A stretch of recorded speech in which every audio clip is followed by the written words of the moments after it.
Hello everyone, जय माता दी, राधे राधे, सत श्री अकाल जी। तो आगे किचन में करते हैं फटाफट से व्लॉग की शुरुआत। और आज मुझे अपने पूरे घर की डीप क्लीनिंग करनी है। ऑलमोस्ट मेरा पूरा घर ही हो जाएगा। किचन और मंदिर एरिया मैंने क्लीन किया हुआ है। पहले किचन का मेकओवर किया था ना, तब इसकी डीप क्लीनिंग अच्छे से हो गई। कपबोर्ड भी मैंने मेकओवर किए थे, अच्छे से पेंट किए थे। तो सारी चीज़ें बहुत अच्छे से डीप क्लीनिंग है किचन की।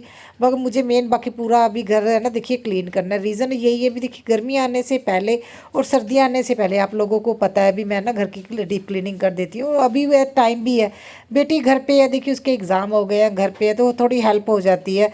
और दूसरा ये भी, अभी मुझे टेंशन में भी नहीं है, अभी इसे पढ़ना है, जैसे छोड़ने जाना है, स्कूल लेने जाना है, या कोई और काम है, मार्केट के भी कोई काम नहीं है। तो इस वजह से मैंने बेटी को बोला भी मुझे पूरे घर की क्लीनिंग करनी है, और एक दिन में पूरा घर अभी मैं क्लीन करूँगी आज।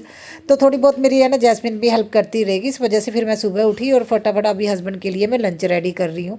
तो आलू मटर की सब्ज़ी बनी हुई थी, तो मैंने फटाफट से रोटी वगैरह बनाई, क्योंकि मैंने ज़्यादा शूट किचन का मॉर्निंग का नहीं किया। अभी मुझे है ना पूरी घर की डीप क्लीनिंग करनी है, मैं उसी को शूट करूँगी। तो बेसिक्स आपको दिखा रही हूँ। जब भी मुझे है ना देखिए डीप क्लीनिंग करनी होती है, कोशिश करती हूँ भी दोपहर का लंच मैं रेडी कर लूँ। अगर मुझे है ना खाना नहीं बना, जैसे आज आलू मटर की सब्ज़ी बनी, तो दोपहर को राइस बन सकते हैं। तो इस तरह से मैं अपनी ऑप्शन रखती हूँ। और हस्बैंड बोल रहे थे, वो लेट हो रहे हैं और वो है ना मतलब सैंडविच खाना चाहते हैं, और आलू मटर सब्जी का बोल रहे हैं सैंडविच बना के दो।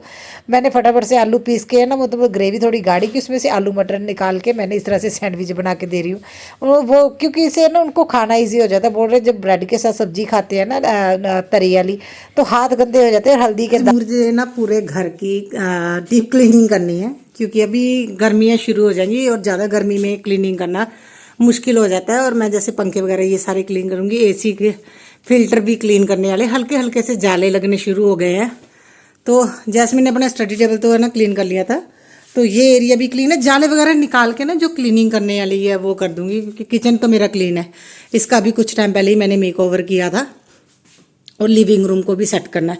और ये धुले हुए कपड़े इनको फोल्ड करना भी कवर कर दूंगी, उसके बाद देखते हैं। तो फटाफट से मैं करती हूँ काम शुरू। तो मैं सबसे पहले यहाँ पे ना जाले निकाल रही हूँ। बेटा सो रहा है और जाले बड़े छोटे छोटे से लगे, बहुत बड़े जाले नहीं है, क्योंकि वह जैसे ही मुझे दिखते हैं ना मैं जाले निकालती रहती हूँ। वो बोल रहा था अभी मुझे और सोना है, थोड़ी देर मम्मा सोने दो। तब तक मैंने सोचा चलो मैं जाले निकाल लेती हूँ।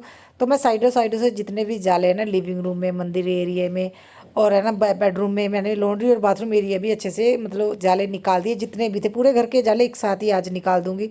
अभी डीप क्लीनिंग कर रहे हैं तो फिर अच्छे से ही करें। देखिए मैंने फटाफट से सारे जाले निकाले।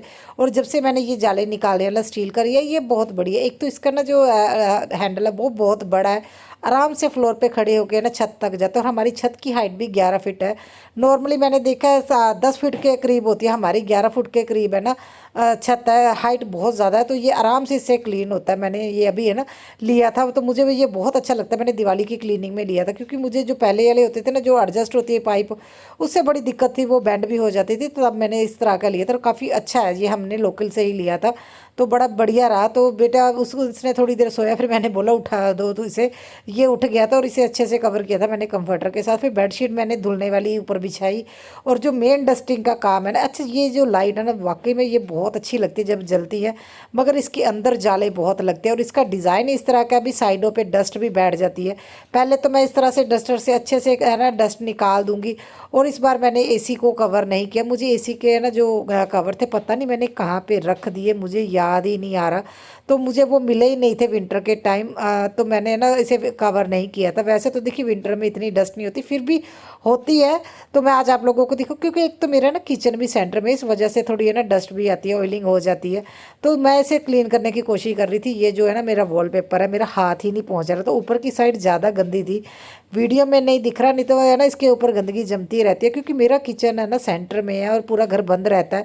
वैसे तो मैं एग्जॉस्ट चलाती हूँ, मगर फिर भी इसके ऊपर डस्ट बैठती रहती है। क्योंकि देखिए ताज़ी हवा आना बहुत ज़्यादा ज़रूरी है, मगर जिनके घर में ताज़ी हवा नहीं ना आती, उनको क्लीनिंग बहुत ज़्यादा करनी पड़ती है।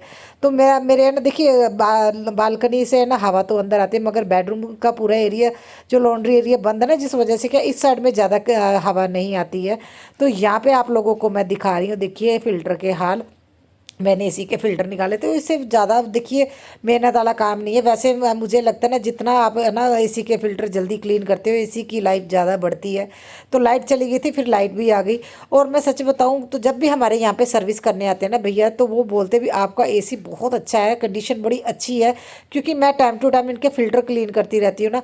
तो हमने जो पूरे अच्छे से डीप क्लीनिंग अपनी एसी की तब करवाई थी, जब है ना हम लोगों ने अपना लिविंग रूम बनवाया था ना, तो बहुत ज़्यादा डस्ट उड़ी थी। तो उसके बाद जब वो क्लीन करने आए थे ना, तो केमिकल के साथ क्लीन किया था। वो केमिकल तो इतना ज़्यादा मतलब स्ट्रॉन्ग था भी, हमारी छत पे भी ना वो दाग पड़ गए थे उसके। वो इतना ज़्यादा मतलब स्ट्रॉन्ग था, उसने बहुत अच्छे से क्लीन किया था पूरा पार्ट। तो मैंने हस्बैंड को तब बोला था भी 2-3 साल बाद है ना, वैसे वो क्लीनिंग करा लेनी चाहिए एसी की, उसमें पैसे ज़्यादा लगते हैं मगर वो बहुत अच्छे से क्लीन कर देता है, लाइफ बढ़ जाती है एसी की, बुक कूलिंग भी अच्छे से रहती है। और फिर मैंने जितना भी मेरा ना ड्रेसिंग एरिया, ये मैंने डीआईवाई बनाया हुआ है, एक टेबल के ऊपर शीशा रख के, और मेरी सारी चीज़ें इसी में आती हैं, मैं सच बताऊँ। और बहुत अच्छे से मैंने है ना मतलब ऑर्गेनाइज भी किया हुआ है, मेरी सारा जो भी सामान है इसी में आ जाता है। और ये जो मैंने ड्रॉर वगैरह लिए हुए हैं, कुछ मैंने ऑनलाइन ऑफलाइन दोनों लिए हुए हैं, इनमें मेरी तकरीबन चीज़ें आ जाती हैं। हाँ, मगर इनको है ना क्लीन करना पड़ता है टाइम टू टाइम।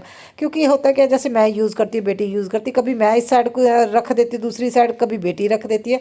तो अगर हम इसे अच्छे से ऑर्गेनाइज नहीं करते ना, तो फिर ये बड़ी दिक्कत हो जाती है। अच्छा, जो वाइट वाला ऑर्गेनाइज़र है वैसे बहुत अच्छा है, इसमें बहुत सारी चीज़ें आती हैं, मगर है ना ये डस्ट बहुत जल्दी पकड़ता है, इसके ऊपर डस्ट बैठती है, मतलब बहुत जल्दी क्लीन करना पड़ता है। और मुझे लगता है जो ड्रॉअर वाला सिस्टम है ना, जो मेरा रेड वाला, वो बढ़िया, उसके ऊपर ही क्लीनिंग करनी पड़ती है।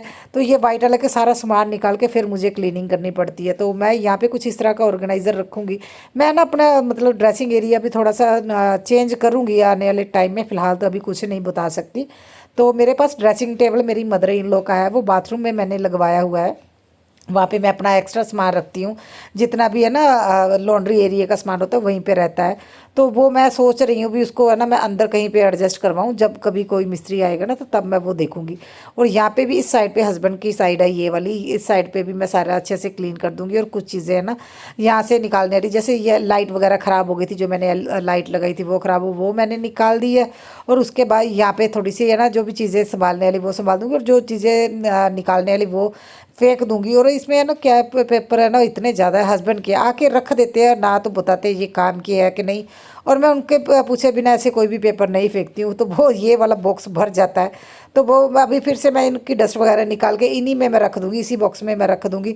वो बाद में देख के खुद है ना अपने, अगर उनको लगता है भी ये काम करेंगे, वो अपना पेपर फाड़ के ना फिर फेंक देते हैं। तो वो मैंने कर लिया, मेरा ये एरिया भी क्लीन हो गया। और अभी ये जो है ना सामने वाला शोकेश बोलते हैं हमारे यहाँ पे इसे, तो मैंने इसे बनवाया नहीं हुआ है, क्योंकि मुझे अभी लगता है इसका ट्रेंड नहीं है। जब मैंने हमारा ये रूम बना था तब ये ट्रेंडिंग में था, तो मैंने बनवाया नहीं था भी, क्या वो मुझे अच्छा नहीं लगता, खाने से बने रहते वो चीज़ मुझे अच्छी नहीं लगती, इस तरह से सिंपल मुझे ज़्यादा अच्छा लगता है। तो मैंने ये एरिया भी सारा क्लीन अपना कर लिया है। तो सारों को देखिए, मैं राइट से लेफ्ट, लेफ्ट से राइट, इस तरह से स्टार्ट करती हूँ। जैसे मैंने ड्रेसिंग एरिया, उसके बाद शोकेस, फिर मैंने ना अपने हस्बैंड वाली साइड, लेफ्ट वाली साइड क्लीन किया। बेटी को बोला भी तुम पंखा क्लीन कर दो, क्योंकि उसने अपना स्टडी टेबल, जिसको उसकी फर्स्ट छुट्टी थी ना, तो जब वो घर पे, तो उसने सबसे पहले अपना है ना स्टडी टेबल ही क्लीन किया था, वो एरिया मुझे क्लीन नहीं करना था। और ये जो कपड़े थे ना धुले हुए, वो मैं अंदर ला के रख दूँगी, क्योंकि ये बड़ी दिक्कत हो जाती है भी डस्ट से गंदे ना हो जाए। अभी इसमें कुछ विंटर के कपड़े भी है जो सास के साथ धुलते हैं ना, मैं संभालती रहती हूँ। और फिल्टर भी सूख गए थे, इसमें कुछ नहीं करना था, ना साबुन लगाना ना ब्रश, जस्ट पानी से धो के फिल्टर को, वैसे महीने में 2 बार तो आप लोग है ना ये जरूर करके देखिएगा, कूलिंग का बड़ा असर रहता है। और बिल बहुत कम आता है। सच बताएं, हमारा बिल बहुत ज़्यादा कम आने लगा जब से मैंने ना इन चीज़ों का ध्यान रखा। कुछ चीज़ें टाइम और एक्सपीरियंस के साथ ही आती हैं। पहले हमारा बिल भी बहुत ज़्यादा आता था, वैसे 2 एसी चलते थे, तो तब हमारा बिल है ना मतलब 20-20 हज़ार आया। जब हम लोगों ने अच्छे से, मैंने अपना सेट किया, अच्छे से इसकी है ना मैं देखभाल करना शुरू किया, टाइम टू टाइम क्लीन करती हूँ, हम लोग सर्विस भी टाइम टू टाइम कराते हैं, तो अब हमारा 4 हज़ार के करीब ही बिल आता है। अगर ऊपर नीचे का भी देखे ना, तो नीचे भी है ना मतलब 5 हज़ार, 5 हज़ार, 6 हज़ार के करीब नीचे बिल आ जाता है, और 4 हज़ार के करीब ऊपर बिल आता है। पहले से तो बहुत ज़्यादा, आधा ही आता, पहले हमारा 20-20 हज़ार बिल आता था। तो बड़ा फ़र्क पड़ा इस चीज़ का। एक तो हमने मीटर भी अलग अलग करवा लिया था, ऊपर नीचे का हमारा अलग अलग मीटर है। और उसके बाद हम लोग है ना मतलब सर्विस के लिए बहुत ध्यान रखते हैं। आपने देखा होगा, कोई भी चीज़ लेते हैं हम यूज़ करते हैं, उसकी सर्विस टाइम टू टाइम करवाते हैं। चाहे वो हमारा ना गीज़र ही था, सिलेंडर वाला गीज़र भी है ना, यूज़ करने से पहले हम लोग सर्विस करवाते थे। तो इससे बहुत आप लोगों को है ना चीज़ें यूज़ करने में मतलब खर्च कम आता है। तो ये मेरा एक्सपीरियंस रहा है। तो लोग हमें बोलते हैं अब तो थोड़ी थोड़ी चीज़ों का, गीज़र का कौन हर साल करवाता है, तब हम गीज़र की सर्विस करवाते थे। हर साल भैया थे, 300 रुपया तो वो लेते, 300-350, साल में 300-350 अपनी सेफ्टी के लिए देने ही चाहिए। उसके बाद भी हमने ना बिजली वाला गीज़र लगाया और हमारा गीज़र, उससे भी एक बिल नहीं आया, विंटर का बिल नहीं आया, अभी समर का ही आएगा क्योंकि हमारे यहाँ पे बिजली अभी फ्री है पंजाब में। तो हमारा बिल नहीं आया विंटर में। अब हमने मतलब ये विंटर विंटर यूज़ किया है। और एक नहीं, हमारे तो 2 गीज़र लगे हुए, किचन में भी है और बाथरूम में भी है। तो मैंने बेडरूम को अच्छे से क्लीन कर दिया, जितनी भी सल्फे वगैरह क्लीन करने वाली थी क्लीन कर दी। तो मैं ना जो भी कपड़ा लेती हूँ, मैं ना खासतौर पे जो है ना छोटे छोटे हैंकी आते हैं ना, वो मुझे ना क्लीनिंग में बहुत अच्छे लगते हैं। उससे ना डस्ट बड़ी जल्दी पकड़ती है, वो मैं साथ के साथ धोती रहती हूँ। अच्छे से वो नुचड़ जाते हैं, तो आधे सूखे आधे गीले रहते हैं, उससे क्लीनिंग बड़ी अच्छी होती है। तो साथ के साथ अगर कई जगह मुझे लगती ज़्यादा गंदी है, वहाँ पे मैं कॉलीन यूज़ कर लेती हूँ। और ये मेरी सिलाई का सामान है, ये मैंने रखा हुआ था इसके नीचे। और मुझे ये तभी अभी मुझे सोफ़े वगैरह हिला के ना अच्छे से यहाँ पे क्लीनिंग करनी है। तो मैंने सारी चीज़ें यहाँ से निकाल दी हैं और उसके बाद क्लीनिंग करूँगी सोफ़ों के पीछे। तो छोटे छोटे जाले लगते हैं। देखिए, दोनों सीज़न में हमें है ना क्लीनिंग कर लेनी चाहिए। समर में जब समर आना है उससे पहले, और अगर विंटर आना हो उससे पहले। इससे क्या होता है, एक तो आपका घर पूरा क्लीन हो जाता है, दूसरा आपको पता चलता रहता है भी हाँ कौन सी चीज़ें ख़राब हो गई हैं। मेन मेन है ना, मुझे लगता है ये ज़्यादा बेनिफिट है डीप क्लीनिंग का। दोनों सीज़न में काम करने, आपको पता चल जाता है भाई आपकी कौन सी चीज़ें ख़राब हो रही है, किन चीज़ों को रिपेयरिंग की ज़रूरत है, तो किन चीज़ों को किस चीज़ की ज़रूरत है, ये हमें पता चलता रहता है। तो इसी वजह से मैं ना ये दोनों सीज़न में क्लीनिंग करती रहती हूँ। जैसे अभी मुझे पता, विंटर के बाद जो हमें सबसे बड़ी दिक्कत आती है ना, विंटर के टाइम जब गीज़र चलता है, भाप बनती है, वो भाप हमारे अंदर घर में ही घूमती है। जो वुडन का सामान होता है ना, तो उनकी क्लीनिंग हमें करनी पड़ती है। इसके नहीं तो इसके ऊपर क्या छोटी छोटी है ना, मतलब छोटी छोटी नहीं, काई जैसी जमनी शुरू हो जाती, डस्ट सी दिखती है, वो है ना ग्रीन ग्रीन सी, वो काई होती है। तो वो मैंने देखा, वो खास तौर पे उन चीज़ों पे जो बहुत हल्के वाला वुड होता है ना, उसके ऊपर। मैं वो भी दिखाऊंगी मैं किन की बात कर रही हूँ। नॉर्मल वुड के ऊपर नहीं होता। जो मैंने हल्के वाले वुड मीशो से मंगवाए उन्हें जस्ट डेकोरेशन के लिए, जैसे वो मेरे बेडरूम में सेल्फे लगी हुई हैं 3, वो दीवार पे स्टडी टेबल वाली साइड पे, वो उनके ऊपर था। और मेरे जो है ना मंदिर एरिया में उनके ऊपर, बाकी किसी के ऊपर वो चीज़ मैंने नहीं नोटिस की अभी तक। जो वो वुड भी नहीं होता, वो प्लाई सी होती है, उनके ऊपर वो दिक्कत आती है। और मैंने फटाफट से यहाँ पे भी क्लीनिंग कर दी और लाइट चली गई थी। ये बड़ी दिक्कत हो रही है, हमारे यहाँ पे तारे डल रही हैं हर एरिया में, तो लाइट बहुत ज़्यादा जाने लगी है। तो चलो अभी तो मौसम भी नहीं है, गर्मी में ना जाए, सर्दी होती है जब, अभी ठीक ठाक मौसम चल रहा है, अभी तो कोई दिक्कत नहीं होगी। और ये जो मेरा पिग्गी बैंक है ना, इसमें मैं सच बताऊँ, मैंने लिया तो बेटे के लिए था, मगर अभी इसमें पैसे मैं जोड़ रही हूँ। क्योंकि हस्बैंड मुझे ना मतलब अपने पर्सनल खर्च के लिए जो भी देते उसमें से कुछ भी बच जाए, चाहे 100 बच जाए, 500 बच जाए, मैं धीरे धीरे इसमें डालती जा रही हूँ। भी मुझे कुछ एक बड़ा अगर किसी चीज़ में इन्वेस्ट करना होगा तब तब इसे मैं यूज़ करूँगी। वैसे फ़िलहाल मैं सोच रही हूँ जब ये पूरा फिल हो जाएगी ना, उसके बाद मैं इसे है ना तोड़ के फिर मैं पैसे निकालूंगी। और ये जालियाँ वगैरह मुझे था भी एक बार क्लीन कर दूँ, वैसे तो मैंने बाहर से क्लीन कर दी थी, मगर इसके अंदर डस्ट जाती रहती, तो मैं जो पेंट वाला ब्रश होता है उसी से क्लीनिंग करती हूँ। और मैं सच बताऊँ, मुझे ना कभी कभी बड़ा अजीब लगता है, जैसे कुछ लेडीज़ बोलती है भी हम तो अपने हस्बैंड से पैसे नहीं मांगते, हम अपने पैरों पर खड़े होना चाहते हैं, हमें तो मतलब अपने हस्बैंड से मांगने में शर्म आती है। मुझे ऐसा कुछ फीलिंग आज तक नहीं आई। मैं हस्बैंड, जब हमारी शादी हुई थी उससे पहले मैं जॉब करती थी, और हस्बैंड से मेरी सैलरी दुगनी तिगनी आप लोग बोल सकते हैं, क्योंकि मैं हस्बैंड की सीनियर थी, मेरी सैलरी भी बहुत अच्छी थी, पैकेज मुझे बहुत अच्छा मिलता था।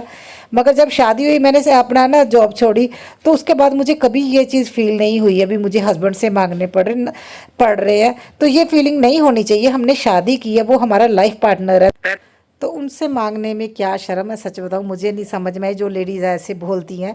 मैं तो हस्बैंड, सच बताऊँ तो मेरे हस्बैंड ने कभी मुझे ऐसा मौका भी नहीं दिया। जब भी मुझे घर खर्च के लिए पैसे देते हैं, उसमें से मुझे वो एक्स्ट्रा हमेशा से देते हैं, बोलते हैं भी हाँ ये तुम्हारे लिए, तुम इससे चाहे कपड़े खरीदो, घूमने जाओ, खाओ पियो, जो मर्जी करो। और कभी इस चीज़ का हिसाब भी नहीं मेरे से लिया भी मैंने तुम्हें 3,000 दिए थे या 4,000 दिए थे। वो जब उनका जिस तरह का सीज़न होता है, अच्छा सीज़न होता है, तो मुझे 4-5 हज़ार भी वो दे देते। नॉर्मली जो फिक्स है, मैंने देखा 2,000-2,500 मुझे एक्स्ट्रा देते मेरे लिए। जो मैं ज़्यादातर चीज़ें आप लोग देखते हो, मैं घर के डेकोरेशन के लिए कुछ भी चीज़ें खरीदती हूँ, मेरे उन्हीं में चले जाते हैं। और कुछ पैसे मैं अपनी सेविंग भी अलग से करती हूँ। मुझे कुछ अच्छी चीज़ें में इन्वेस्ट करना होता है, तो मुझे जैसे कई मेरे फ्रेंड्स बोलते हैं भी अपने घर के डेकोरेशन के लिए इतनी सारी चीज़ें लिए, ये छोटी छोटी चीज़ें चाहे वो सस्ती हैं, मगर उनमें पैसा इन्वेस्ट होता है। मगर देखिए कभी भी मुझे हस्बैंड नहीं बोलते हैं भी तुम ये चीज़ें क्यों लेती, क्योंकि उनको ये चीज़ फील ही नहीं होती इसमें पैसा खर्च होता है, क्योंकि वो मुझे जो देते हैं मैं उसमें से अपने ऊपर बहुत कम लगाती हूँ। मैं ज़्यादातर कोशिश करती हूँ मैं घर के लिए कुछ ना कुछ लेती रहूँ, मतलब कुछ ना कुछ मैं इस तरह से करती हूँ मैनेज भी, हाँ बच्चों का भी हो जाए। अगर मुझे अपने के लिए कभी कुछ चाहिए होता तो वो मुझे पर्सनली हस्बैंड ही दिलाते हैं, मैं आप लोगों को बताऊँ, उसमें से मैं खुद अपना खर्चा नहीं करती हूँ। और जो अगर मैं अगर मेरे पास भी थोड़े बहुत जो पैसे होते हैं, मेरे अपनी जो है ना इनकम होती है, उससे में से हस्बैंड भी नहीं लेते हैं, वो बोलते हैं भी नहीं वो तुम्हारी मेहनत है तुम देखो, तो है ना उसमें मैं अपनी सेविंग अलग से करती हूँ। तो वो मैं सच बताऊँ मेरे से ज़्यादा स्ट्रांगली अगर कोई है ना मतलब फाइनेंशियली अगर किसी चीज़ में एक्सपर्ट है तो वो हस्बैंड ज़्यादा है। मैं पहले थी शादी से पहले मैं बहुत ज़्यादा अच्छे से है ना फाइनेंस को मैं मैनेज करती थी, मगर अभी नहीं, अभी मैं टेंशन फ्री हूँ क्योंकि हस्बैंड बहुत ज़्यादा इस चीज़ में एक्सपर्ट है। तो एक जाने के ऊपर जिम्मेदारी होनी चाहिए। पूरे घर की अच्छे से मैंने क्लीनिंग कर दी, और ये जो है ना मैंने बैगन में यहाँ पे हैंग कर दी भी, अगर मुझे कभी मार्केट जाना होगा तो मैं यहीं से ले लूँगी, क्योंकि वो बेड पे ही पड़ा रहता था। और अभी मैं दिखाऊंगी आप लोगों को क्लीनिंग के बाद मेरा घर कैसा लग रहा है।